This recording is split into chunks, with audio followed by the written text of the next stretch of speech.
My husband's best man kissed me at the altar. She deserves better than you, he told my groom. The church erupted. But what nobody knew.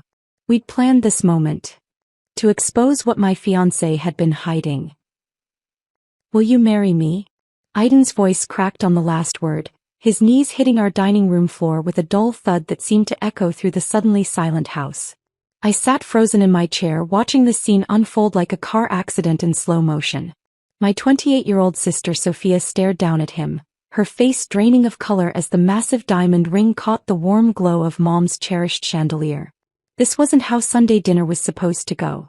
Sophia's hands trembled as she reached for her wine glass, then thought better of it. Her lips parted slightly but no words came.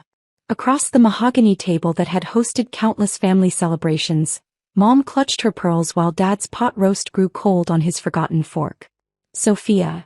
Aiden pressed, his voice carrying a desperate edge that made my chest tighten. I've been thinking about this for months. We could have such a beautiful life together. Before we continue, I want to thank you for joining me in sharing these stories that matter. If you believe that women deserve to trust their instincts and recognize true love from manipulation, please consider subscribing. It's free and helps us reach more women who need to hear this. Now let's see how this devastating betrayal unfolds. I'd watched my sister navigate suitors for years, always with grace and kindness. But something about Aiden had been different from the start. More intense. More possessive. The way he showed up at her hospital with elaborate flower arrangements that embarrassed her in front of colleagues. How he'd somehow inserted himself into every family gathering, every conversation about Sophia's future. Aiden, she finally whispered, her voice barely audible above the ticking of Dad's grandfather clock. I'm honored truly, but I can't accept this. The transformation in his face was instant and terrifying. The loving, devoted suitor vanished, replaced by something raw and wounded that made my skin crawl. His jaw clenched so tight I could see the muscles working beneath his skin. I don't understand, he said, still on his knees but gripping the ring box like a weapon. We've been together for months. I thought you cared about me. I do care about you, Sophia said, her nursing training kicking in as she tried to de-escalate the situation. But as a friend, my heart belongs to someone else. The words hit Aiden like a physical blow. He rocked back on his heels, his face cycling through disbelief, hurt, and something darker that made my stomach clench with unease. When he finally stood, his movements were jerky, unnatural. Someone else, he repeated, and there was venom in his voice now. Someone you've been hiding from all of us? Sophia's eyes darted toward the kitchen where Ryan had disappeared to help Mom with dessert. It was just a glance, barely a second, but Aiden caught it. We all did. The pieces clicked into place with an almost audible snap. Ryan. Aiden's best friend since college. The man who'd been like a brother to both Sophia and me for years. The one who'd been acting strange lately, formal and distant whenever Aiden and Sophia were together. I see, Aiden said, his voice dropping to a whisper that was somehow more menacing than any shout. How long? Aiden, please, Sophia started, but he held up a hand to silence her. How long have you been sleeping with my best friend? The crude words shattered what was left of our family dinner. Mom gasped audibly. Dad's chair scraped against the hardwood as he started to stand, his protective instincts kicking in. But it was the sound of breaking glass from the kitchen that made us all turn. Ryan stood in the doorway, Mom's good serving bowl in pieces at his feet, his face pale as parchment. He looked between Sophia and Aiden with the expression of a man who knew his secret was out. It's not what you think, he said, but his voice lacked conviction. Isn't it? Aiden's laugh was bitter, ugly. My best friend and the woman I love sneaking around behind my back. How perfectly cliché. I wanted to say something, anything to break the terrible tension filling our dining room. But I was frozen watching my family implode over dessert and coffee. This was supposed to be a normal Sunday. Sophia was supposed to say yes. We were supposed to be celebrating. Instead, Aiden stormed out, pausing only to slam the ring box down on our dining table hard enough to make the dishes jump. The front door rattled on its hinges when he left, and then we were alone with the wreckage of what should have been a joyful moment. That was 3 weeks ago. 3 weeks of awkward family dinners where no one mentioned Aiden's name. 3 weeks of Sophia walking around with a glow that had nothing to do with her skincare routine and everything to do with finally being able to love Ryan openly. 3 weeks of me watching from the sidelines, the perpetual older sister, the one who'd focused so hard on her career that romance had passed her by entirely. Until yesterday. I was in my home office reviewing contracts for the architectural firm I'd spent 15 years building when my doorbell rang. Through the frosted glass I could see a familiar silhouette, but something about the posture was different. More confident. Almost triumphant. When I opened the door, Aiden stood there with a smile so brilliant it could have powered the entire neighborhood. He looked different somehow. Lighter. Like a weight had been lifted from his shoulders. "Nicole," he said, stepping inside without invitation. "I need to talk to you about something important." My living room felt smaller with him in it. He moved through the space like he belonged there, examining the family photos on my mantel, running his fingers along the spines of books on my coffee table. There was something proprietary about his behavior that should have set off alarm bells. "I've been doing a lot of thinking since that night at your parents' house," he began, settling onto my sofa without being asked. "About life, about love, about what really matters." What followed was the most surreal conversation of my adult life. Aiden spoke eloquently about how Sophia's rejection had opened his eyes, how he'd realized his feelings for her had been superficial infatuation. He talked about maturity, about the difference between fleeting attraction and lasting compatibility. "I've always admired you, Nicole," he said, leaning forward with those intense brown eyes fixed on mine. "Your strength, your independence, the way you've built such a successful career. Sophia is beautiful, but you're substantial. You're the kind of woman a man builds a life with." At 52 I'd grown accustomed to being invisible to men like Aiden. Successful, attractive men in their 40s who typically pursued women young enough to be their daughters. My last serious relationship had ended 3 years ago when my partner decided he wanted children with someone who could still provide them. So when Aiden pulled out another velvet box, this one containing a different ring he claimed, one he'd chosen specifically for me, my rational mind screamed warnings I refused to hear. "I know this seems sudden," he said, taking my left hand in both of his. "But when you know, you know. I want to spend my life with you, Nicole. I want to build something meaningful together." The diamond was larger than Sophia's would have been, set in platinum rather than gold. It caught the afternoon light streaming through my windows and threw tiny rainbows across my walls. When he slid it onto my finger, it fit perfectly. "Yes," I heard myself say, the word escaping before my brain could catch up. "Yes, I'll marry you." His reaction should have been my first warning. There was relief in his expression, certainly, but none of the joy I'd expected from a man whose marriage proposal had just been accepted. Instead, he seemed almost businesslike, immediately launching into discussions about timeline and venue. "Why wait?" he asked when I mentioned a long engagement. "We're not children who need years to figure out compatibility. We can have a beautiful spring wedding. Maybe at St. Mary's where your parents were married." When I called my parents that evening, their surprise was palpable even through the phone. Mom's voice climbed several octaves as she processed the information. "That's wonderful, sweetheart," she finally managed. "Very unexpected but wonderful. Are you sure this is what you want?" The doubt in her voice stung, but I pushed it aside. They'd always seen me as the sensible sister, the one who thought everything through carefully. Maybe they simply couldn't adjust to seeing me make a spontaneous romantic decision. The most difficult conversation was with Sophia. When I showed up at her apartment the next morning, ring gleaming on my finger, she answered the door in pajamas with hair that suggested a sleepless night. "Congratulations," she said, but the word came out flat, lifeless. "I hope you'll be very happy together." We sat in her sunny kitchen with untouched coffee growing cold between us. I waited for her to share in my excitement, to offer sisterly advice about wedding planning. Instead, she stared out her window at the bird feeder, watching cardinals compete for seeds. "Are you upset about this?" finally asked. "You're both adults," she replied, the same phrase she would repeat whenever anyone asked about my engagement. "You can make your own decisions." But her body language told a different story. She kept her arms wrapped around herself like armor, and when I tried to show her the ring up close, she barely glanced at it. Ryan's reaction was even stranger. When I stopped by his apartment to share my news, his usual warm smile faltered the moment he saw my expression. "Don't you think this is all happening very fast?" he asked after I explained about Aiden's proposal. "Maybe," I admitted, "but sometimes you just know, right?" Ryan stared at his hands for a long moment, When he looked up, his blue eyes were troubled. Has he said anything about Sophia? About why he changed his mind so quickly? The question struck me as inappropriate. He realized his feelings for her weren't real, I explained. He says what he feels for me is deeper, more mature. Right, Ryan said, but he didn't sound convinced. That night, lying in bed with my new ring catching moonlight from my bedroom window, I should have been planning my future. Instead, I found myself replaying conversations, analyzing glances, trying to decode the strange undercurrents that seemed to swirl around my engagement. Something felt off, but I couldn't put my finger on what. Everyone's reactions seemed muted, careful, like they were all keeping secrets. Even Aiden himself seemed different now that I'd said yes. More confident, almost smug.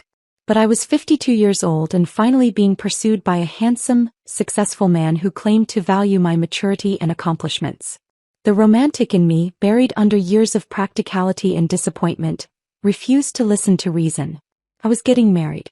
After all these years of watching from the sidelines while Sophia collected hearts like trophies, I was the one walking down the aisle.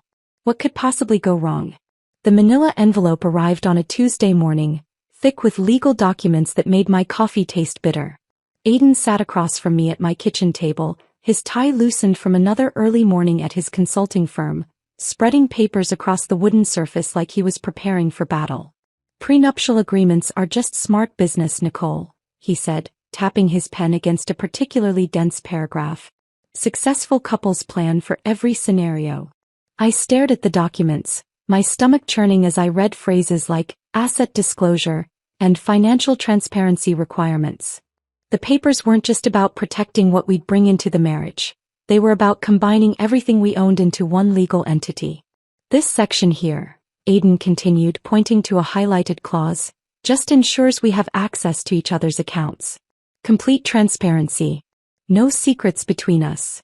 The way he said, no secrets, made my skin prickle. There was something hungry in his expression as he watched me read, like a predator waiting for prey to walk into a trap. I've never shared my business accounts with anyone, I said slowly.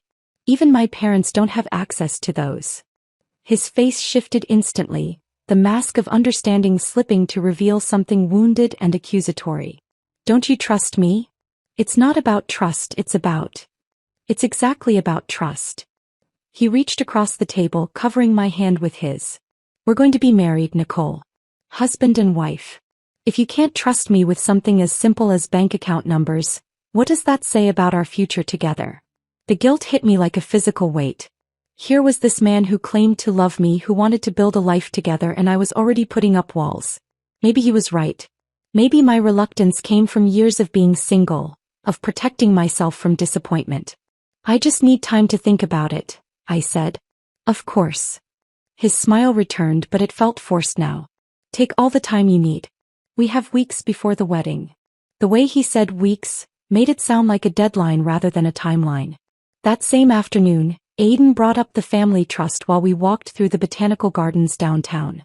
Cherry blossoms drifted around us like confetti, and couples strolled hand in hand along winding paths. It should have been romantic. Your father mentioned the trust fund last Sunday, he said casually, stopping to admire a fountain where children tossed pennies and made wishes.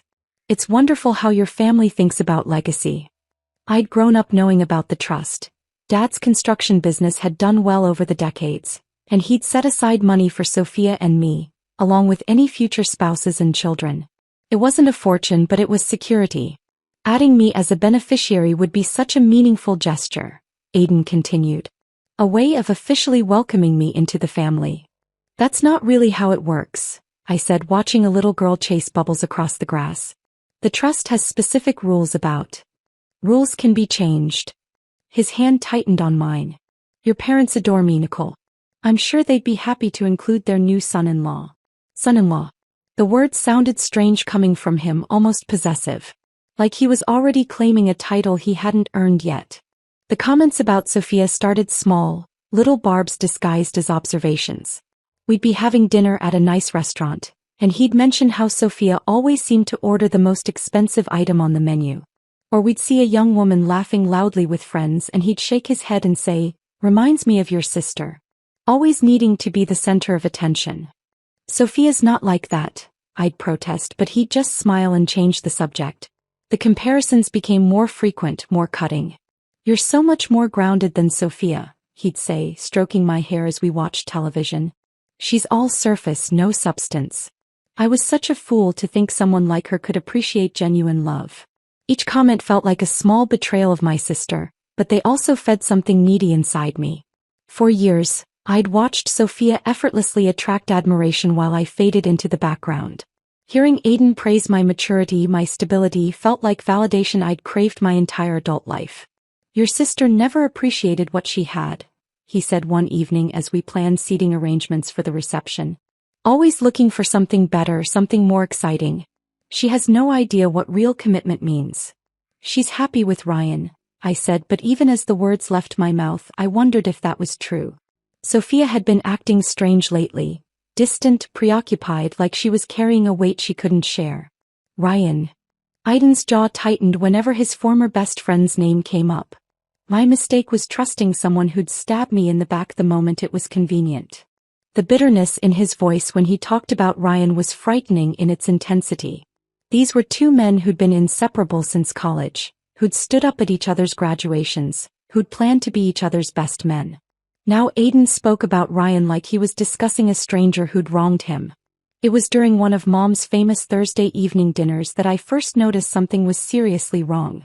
Sophia and Ryan had arrived together, their fingers intertwined, but there was tension radiating from both of them that made the dining room feel smaller. Sophia barely touched her food, pushing Mom's famous lasagna around her plate while Ryan kept checking his phone. When Aiden made another subtle dig about people who abandoned their friends for a pretty face, Ryan's knuckles went white around his fork. "Excuse me," Sophia said suddenly, standing so quickly her chair scraped against the hardwood. "I need some air." She headed for the back door that led to Mom's garden, where roses climbed trellises and herb beds perfumed the evening air. Ryan followed without a word, leaving the rest of us in awkward silence. "Everything all right?" Dad asked, but no one had an answer. 10 minutes later I went looking for them. The garden was peaceful in the fading light, fireflies beginning their nightly dance among the flower beds. But the voices coming from behind the gazebo were anything but peaceful. "She has to know," Sophia was saying, her voice thick with tears. "We can't let this happen." "You think I don't want to tell her?" Ryan's voice was rough with frustration. "But who's going to believe us? He's got everyone convinced he's some heartbroken romantic who found true love with her sister. Before it's too late, Ryan. Before she marries him, Anne." They saw me then, standing frozen on the garden path with my heart hammering against my ribs. Sophia's face was streaked with tears, her eyes red and swollen. Ryan looked like he hadn't slept in days, his usually neat hair disheveled and his shirt wrinkled. "Nicole," Sophia started, but I could see her mind racing, trying to find words that wouldn't sound crazy. "Is everything okay?" I asked, though it clearly wasn't. "We were just discussing the wedding," Ryan said quickly, but his voice lacked conviction. "Guest lists and logistics."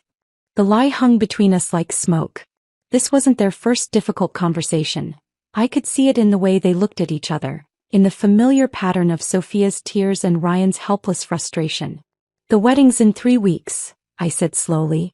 "Is there something I should know?" They exchanged another look, one of those wordless conversations that people have when they've shared secrets for too long. Then Sophia wiped her eyes and forced a smile that didn't reach her eyes. "Just stress," she said. "Planning a wedding is overwhelming." But I was planning the wedding, not them. And the stress I was seeing had nothing to do with flower arrangements or catering choices.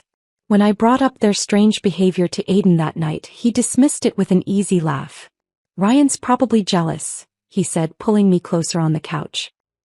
"Here I am marrying a successful, beautiful woman while he's stuck with Sophia." "What do you mean, stuck?" "Come on, Nicole. Your sister's fun to look at, but what does she offer beyond that? Ryan's a smart guy.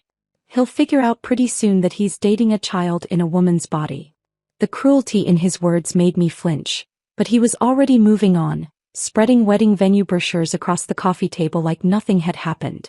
"Now about the honeymoon," he said, his finger tracing a circle around photos of a resort in the Caribbean. "I was thinking somewhere we could really relax and discuss our future plans. Maybe talk about those investment opportunities your father mentioned." Every conversation somehow circled back to money, to business, to ways our families could support each other financially. When I mentioned my discomfort with mixing romance and business, Aiden would look hurt and confused. "I'm just trying to build a future for us," he'd say. "Don't you want us to be successful together?" The wedding invitations had been sent, the venue booked, the dress altered.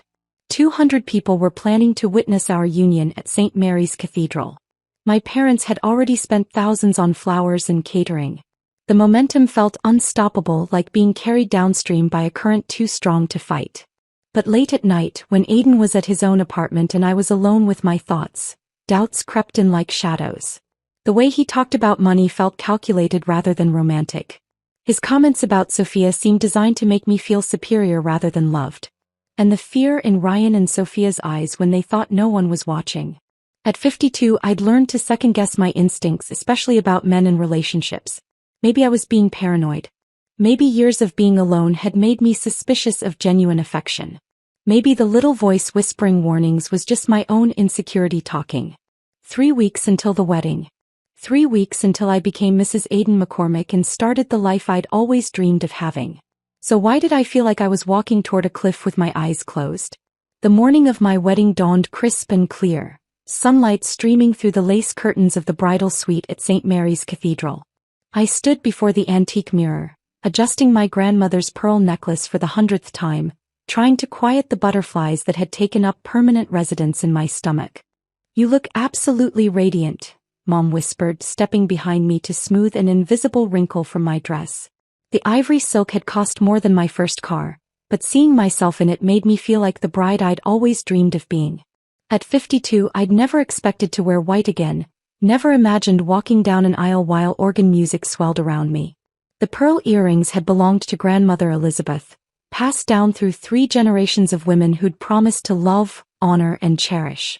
As I fastened them, I could almost hear her voice telling me that true love was worth waiting for, no matter how long it took to find. 5 minutes, ladies," called Father Matthews through the door. My heart hammered against my ribs as Mom gathered my train, her eyes bright with unshed tears. "Are you ready, sweetheart?" I nodded, though ready felt like too simple a word for the complex emotions swirling through me.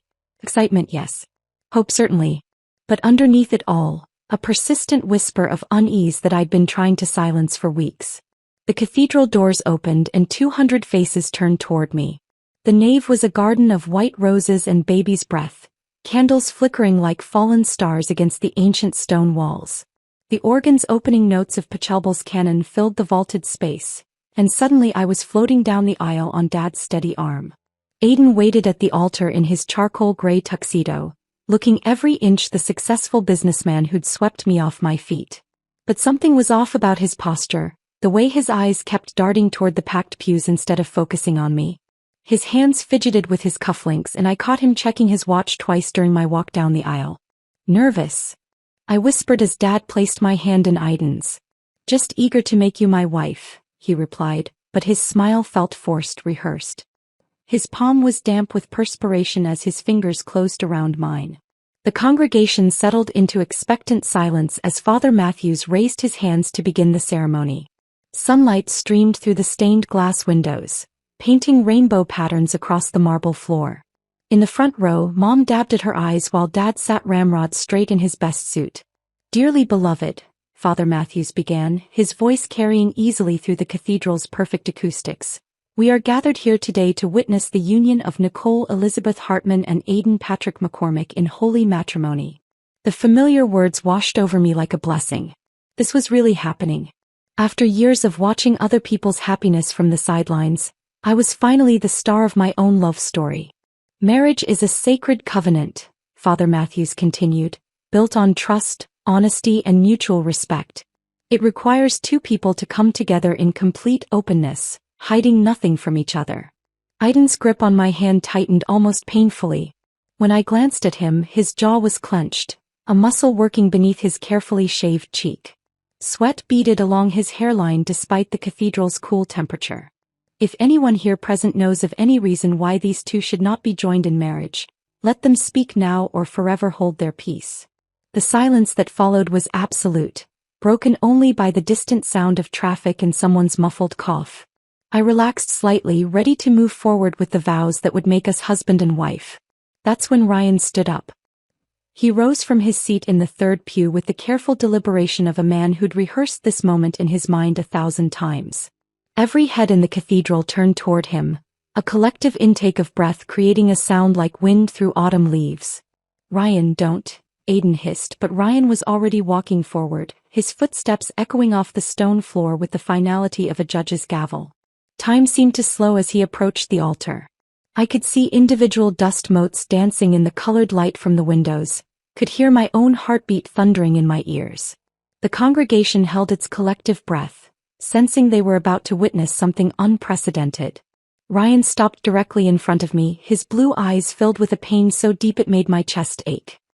He looked exhausted, like a man who hadn't slept in weeks, but there was also something like relief in his expression. "I'm sorry, Nicole," he said softly, his voice carrying clearly through the cathedral's acoustics. "But I can't let this happen." Before I could process what he meant, before Aiden could step between us, Ryan cupped my face in his hands and kissed me. It wasn't a romantic kiss. There was nothing passionate or lustful about it. Instead, it felt desperate, urgent, like a drowning man gasping for air. His lips were warm and gentle, but I could feel him trembling with the weight of whatever had driven him to this moment. The kiss lasted perhaps 3 seconds, but in that frozen instant, I felt the entire cathedral holding its breath. 150 guests sat in stunned silence, witnesses to something that would be talked about for decades. When Ryan pulled away, his eyes were bright with unshed tears. "She deserves better than you," he said, turning to face Aiden with a steady voice that carried every ounce of his conviction. The words hit like a thunderclap in the sudden silence. I stood frozen, my hand flying to my lips, trying to process what had just happened. Around us, the congregation erupted in whispers and gasps, the sound building like approaching storm clouds. Aiden's face had gone white except for 2 spots of color burning high on his cheekbones. His hands clenched into fists at his sides, and for a moment I thought he might actually strike Ryan where he stood. "How dare you?" Aiden snarled, his voice low and dangerous. "How dare you come here and—" He never finished the sentence. Instead, his hand whipped through the air, connecting with Ryan's cheek in a slap that cracked through the cathedral like a gunshot. The sound echoed off the vaulted ceiling, followed by another collective gasp from the congregation. Ryan's head snapped to the side, but he didn't stumble. Didn't raise his hands to defend himself. He simply straightened, touching his reddening cheek with the tips of his fingers, and looked back at Aiden with something that might have been pity. "I expected that," he said quietly. "I expected worse." The complete lack of surprise in his voice chilled me more than the violence itself. This confrontation hadn't been spontaneous. Ryan had planned this moment, had walked into our wedding knowing exactly what would happen. "Security!" Aiden shouted, his composure finally cracking. "Get this maniac out of here." But no one moved. The ushers stood frozen in the aisles, as stunned as everyone else. Father Matthews gripped his prayer book like a shield, his mouth opening and closing soundlessly. That's when I heard the rustle of fabric behind me. Sophia had risen from her seat in the front pew, her face pale but determined. She looked directly at me, tears streaming down her cheeks, and spoke in a voice that carried to every corner of the cathedral. "You deserve to know what he planned." The words fell into the silence like stones into still water, sending ripples of shock through the assembled guests. I felt my knees go weak, my grandmother's pearls suddenly feeling like a noose around my throat. "Sophia, no," Aiden warned, but my sister stepped into the aisle, moving toward us with the same purposeful stride Ryan had shown. "She has a right to know," Ryan said, his hand still pressed to his burning cheek. "They all do." The congregation began to stir, confusion and anticipation mixing in the charged atmosphere. I could see my parents in the front row, Dad half risen from his seat with his face flushed red, Mom clutching her purse like a lifeline. "Know what?" I whispered, my voice barely audible above the growing murmur of voices. "What are you talking about?" Sophia reached us then, positioning herself between me and Aiden like a shield. When she looked at me, her eyes held months of suppressed anguish, secrets that had been eating her alive. "Tell her, Ryan," she said, her voice growing stronger. "Tell everyone what you heard him say." The cathedral fell silent again, every person straining to hear what would come next. Aiden took a step backward, his face cycling through emotions too quickly for me to read. But in his eyes I saw something that made my blood run cold. Fear. I don't know what game you think you're playing, he said, but his voice lacked conviction now. But this is neither the time nor the place for your jealous fantasies. Isn't it?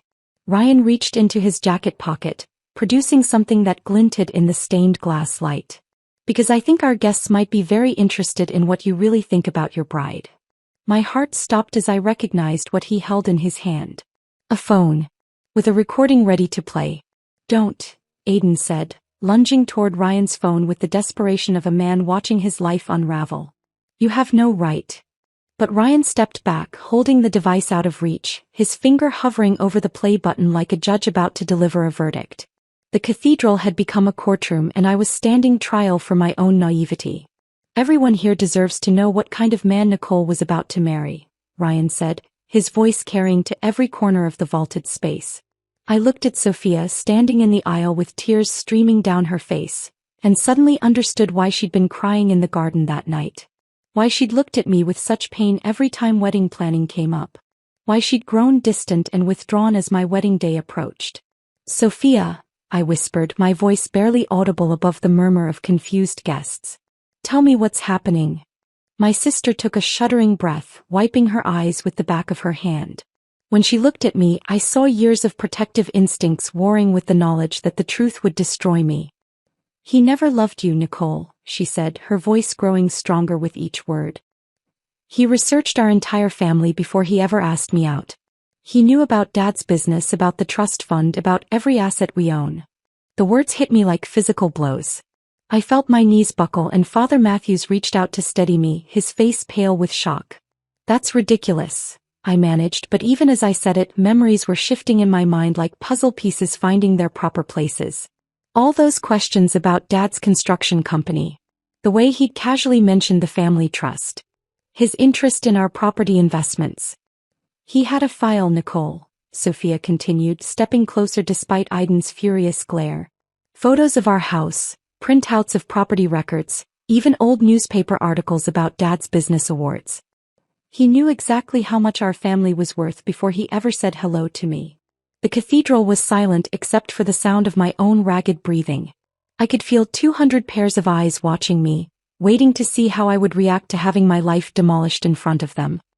He told me he loved me, I said weakly, clinging to the only truth I thought I still had. He told me he loved me too, Sophia replied, her voice gentle but firm. Right up until I turned down his proposal and he realized I wouldn't be his ticket to our family's money. Aiden's face had gone from pale to red to a sickly gray color. She's lying, he said, but his voice cracked on the words. Sophia's always been jealous of what we have. She can't stand seeing her sister happy. Is that why you researched my medical school debt? Sophia asked, pulling a folded paper from her purse. Because you thought I was too broke to be worth your time?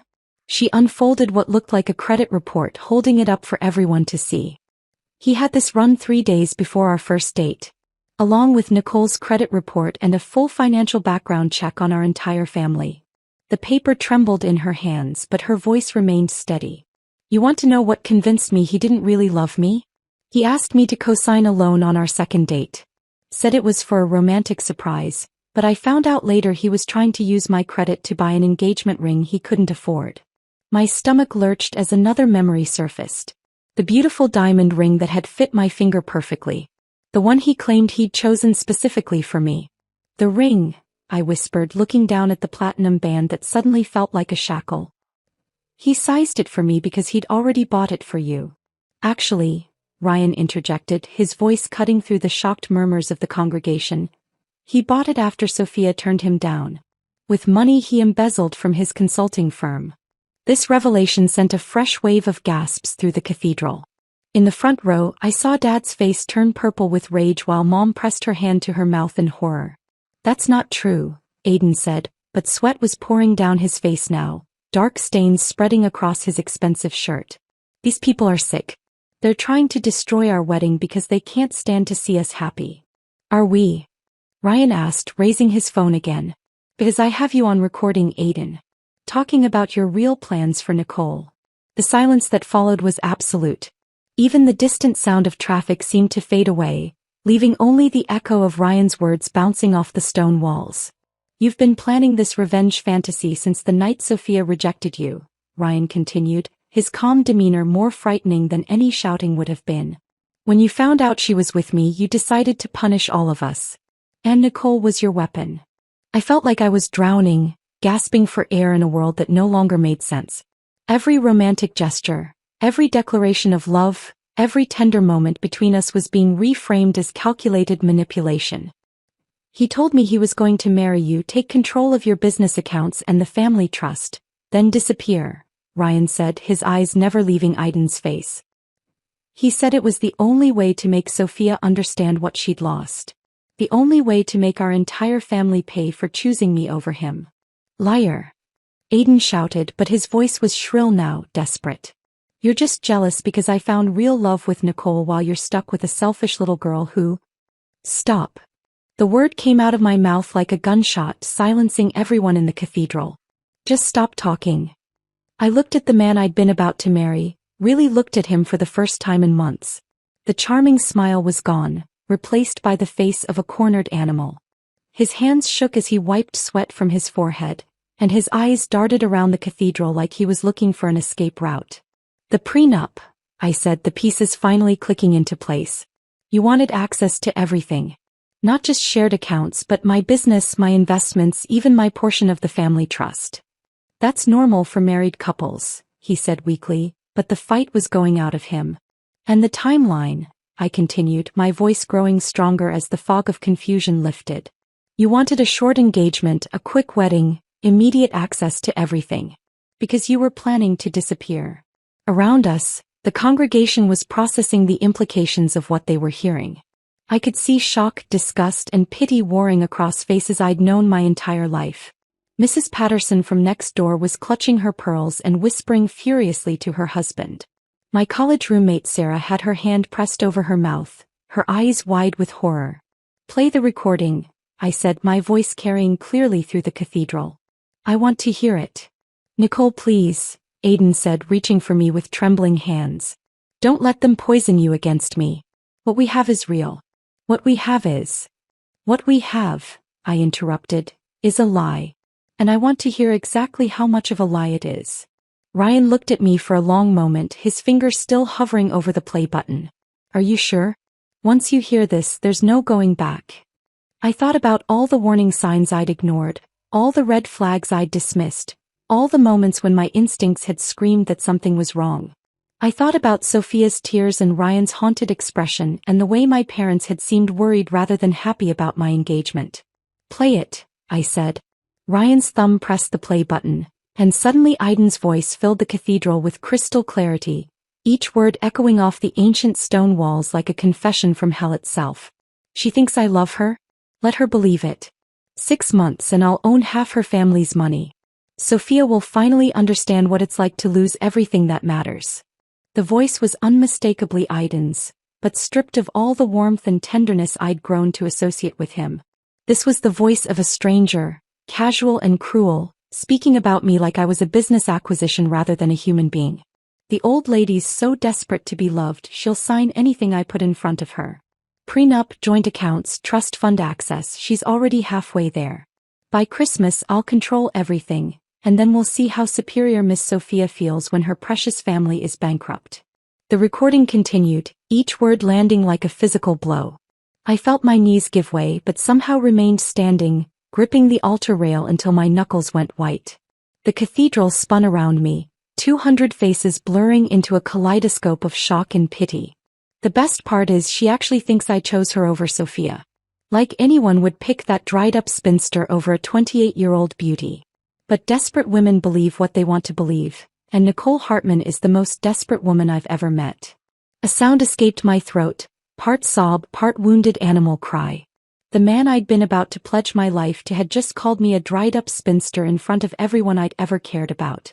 The humiliation was so complete, so devastating, that I couldn't even process the betrayal beneath it. Ryan's getting suspicious, though. Keeps asking questions, giving me those looks like he knows something. But what's he going to do? Tell Sophia her sister's fiancé is using her? She'd never believe it. None of them would. They all want to see Nicole finally happy too badly to question why someone like me would suddenly want someone like her. The laughter in the recording was the worst part. Light, amused like he was sharing a joke with a friend rather than planning the destruction of my entire family. In the front pew, Mom's quiet sobs had given way to a keening sound that cut through me like a knife. Dad stood frozen beside her, his face cycling through emotions so rapidly I could barely track them. Disbelief, rage, protective fury, and something that looked like guilt for not seeing through Aiden's act. "I should have known," Dad whispered, his voice carrying in the terrible silence that followed the recording. "I should have protected you." The recording wasn't finished. Aiden's voice continued with increasingly vindictive details about his plans.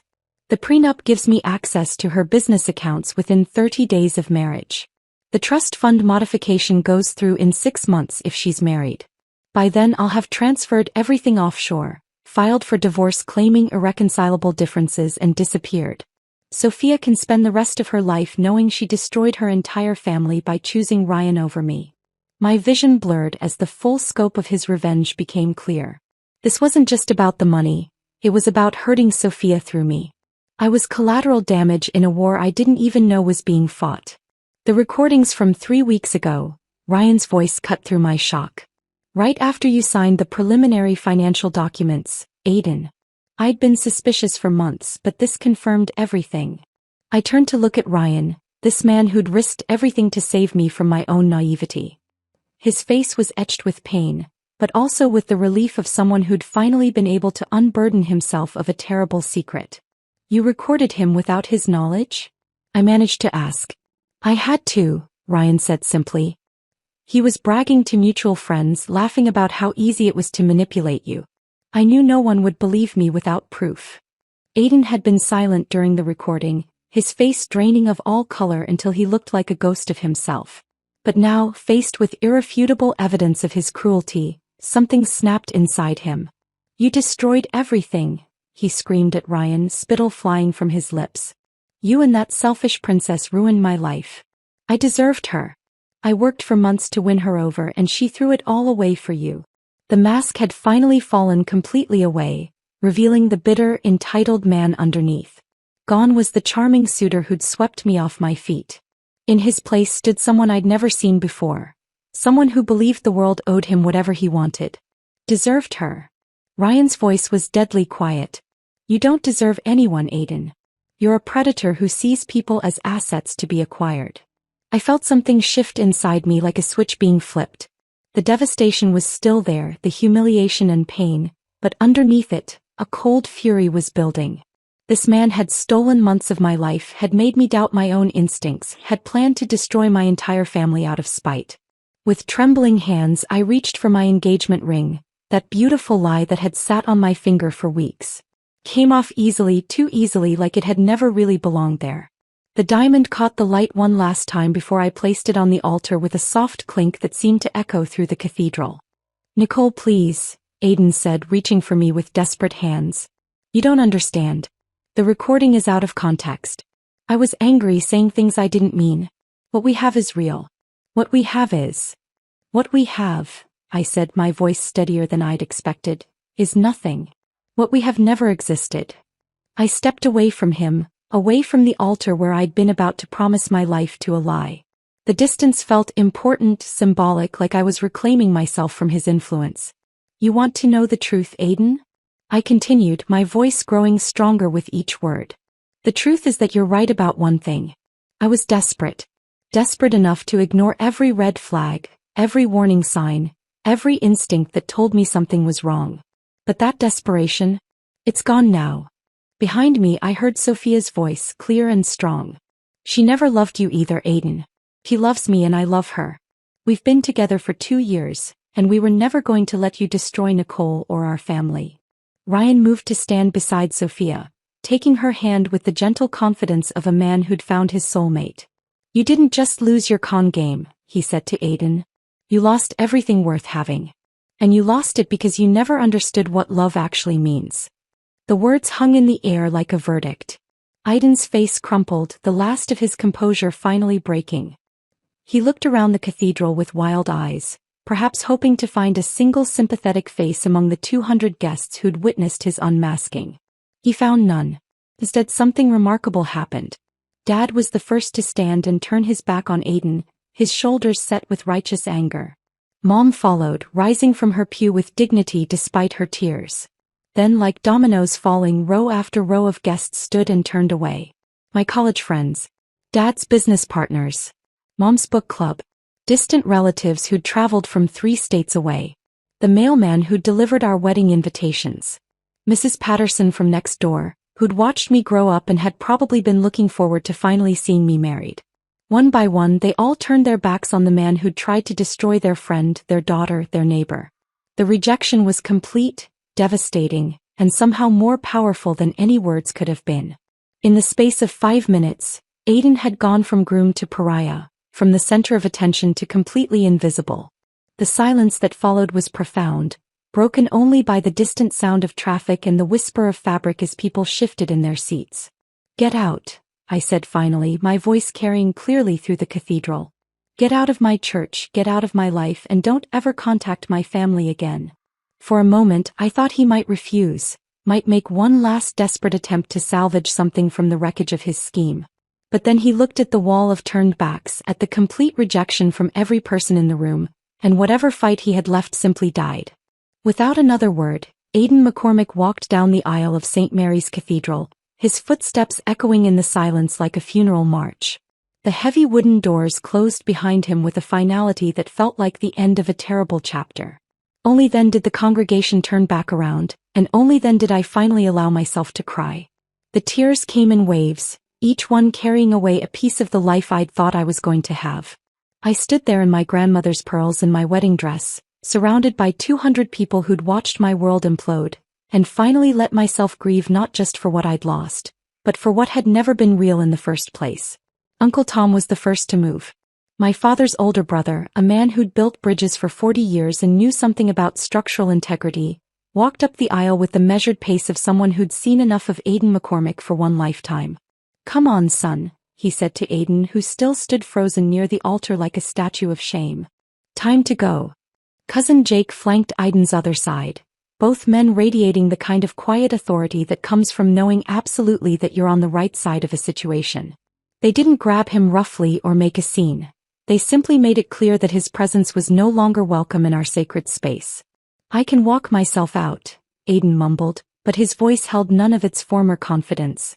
"I'm sure you can," Uncle Tom replied evenly. "But we'll walk with you anyway. Make sure you don't get lost on the way." As they escorted him down the aisle, I heard scattered whispers from the congregation. Mrs. Morrison from Mom's Garden Club was already on her phone, probably calling her daughter who worked at the bank. Mr. Patterson was shaking his head and muttering something about, "Always knew there was something off about that boy." The heavy cathedral doors closed behind them with a sound like thunder, and then there was silence except for the rustle of fabric as people shifted in their seats, uncertain whether to stay or go. Father Matthews cleared his throat, his face pale but composed. "Perhaps," he said gently, "we should take a moment to pray for healing and wisdom in difficult times." It was exactly what we all needed. A way to process what had just happened without anyone having to find words for the impossible. As heads bowed throughout the cathedral, I felt Ryan's presence beside me, solid and reassuring without being presumptuous. "Nicole," he said quietly, "I'm so sorry you had to learn the truth this way." I looked at him through tears that made everything blur like watercolors. "You saved my life," I whispered. "Both of you did." Sophia appeared on my other side, her own eyes red with crying. "I wanted to tell you so many times," she said, her voice breaking. "But every time I tried it sounded so crazy. Your fiancé is only marrying you to get revenge on me. Who would believe that?" "I might not have," I admitted, and the honesty of it hurt. I wanted to believe in the fairy tale so badly that I would have found reasons to dismiss anything that threatened it. The next few hours passed in a blur of concerned faces and awkward conversations. Guests filtered out slowly, many stopping to offer hugs or words of support. Some looked embarrassed, like they'd witnessed something too private for public consumption. Others seemed energized by the drama, already crafting the story they'd tell at dinner parties for years to come. Mom and Dad flanked me as we left the cathedral, Their protective instincts finally useful after months of watching me sleepwalk toward disaster. We should have trusted our instincts, Mom said for the 5th time. We knew something was wrong. I knew something was wrong too, I replied, stripping off my grandmother's pearls as we walked to the car. I just chose to ignore it. The reception hall had to be cancelled, 200 meals returned to the caterer, flowers redistributed to local nursing homes. Our family lawyer, Mr. Davidson, called that evening with news that chilled me to the bone. Nicole, I need you to come in Monday morning, he said, his usually calm voice tight with concern. I've been going through those financial documents Aiden had you sign and we have a problem. Monday's meeting revealed the full scope of how close I'd come to losing everything. The preliminary paperwork I'd signed wasn't as preliminary as I'd thought. It had already given Aiden limited access to one of my business accounts, and the trust fund modification was further along than anyone had realized. He forged your signature on 2 additional documents, Mr. Davidson explained, spreading papers across his mahogany desk. If you'd gone through with the wedding, he could have transferred significant assets within weeks. The investigation that followed revealed Aiden's pattern extended far beyond our family. 3 other women in neighboring counties had similar stories. Whirlwind romances with a charming consultant who'd researched their financial backgrounds before the first date. One had lost her house. Another had been left with $20,000 in credit card debt he'd racked up in her name. He's a serial financial predator, Detective Morrison explained during one of several interviews I gave over the following weeks. We've been trying to build a case against him for months, but his victims were too embarrassed to come forward. I understood that embarrassment intimately. Even knowing I was the victim, I felt shame at having been so thoroughly deceived. It was Ryan who helped me process those feelings during one of his regular check-ins. You weren't naive, he said one afternoon as we sat in my garden, watching bees work among Mom's transplanted roses. You were hopeful. There's a difference. Is there? I asked, pulling weeds with more force than necessary. Because from where I sit, hope and stupidity look pretty similar. Hope looks for the best in people, Ryan said, his voice gentle but firm. Stupidity ignores evidence. You ignored warning signs because you wanted to believe in love, not because you're incapable of seeing clearly. These conversations became a lifeline during the dark months that followed. Ryan never made me feel pitted or pathetic. He checked on me like a concerned brother, always asking how I was healing, never pushing for details I wasn't ready to share. I couldn't let you marry someone who saw you as a business transaction, he said once when I thanked him for the 100th time. You deserve someone who loves you for who you are, not what you own. The therapy sessions Dr. Martinez recommended were harder than I'd expected. Unpacking decades of feeling invisible, of accepting crumbs of attention, of second-guessing my own instincts. It was painful work that left me exhausted and emotionally raw. You've been taught to distrust yourself, she said during one session. To see caution as cynicism rather than wisdom. But your instincts were trying to protect you. The question is, will you listen to them next time? Gradually, over months of difficult conversations and honest self-reflection, I began to see the experience differently. Not as evidence of my failure but as proof of my strength. I had survived something designed to destroy me. I had trusted the people who really loved me when it mattered most. A year later, I stood in the same garden where I'd overheard Sophia and Ryan's desperate conversation, watching them exchange vows in a ceremony that was everything my attempted wedding wasn't. Authentic. Joyful. Surrounded by people who genuinely celebrated their happiness. I'd been asked to be matron of honor, and standing beside my sister as she married the man who'd saved my life felt like coming full circle. There was no bitterness, no envy, only gratitude for the love that had motivated their painful intervention. Thank you, Sophia whispered to me as we posed for photos afterward.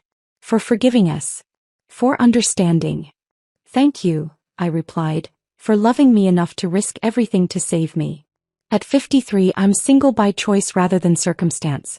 I've learned to trust my instincts, to value my independence, to see my caution as hard-won wisdom rather than cynical pessimism.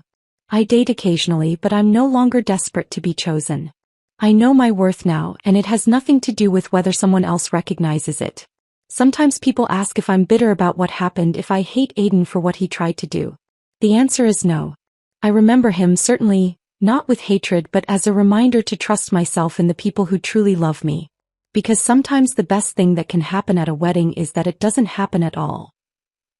If this story of betrayal and rescue had you absolutely stunned, press that like button right now. My favorite part was when Ryan played that devastating recording in front of the entire congregation. What was your favorite moment? Drop it in the comments below. Don't miss more jaw-dropping stories like this. Subscribe and hit that notification bell so you never miss an upload.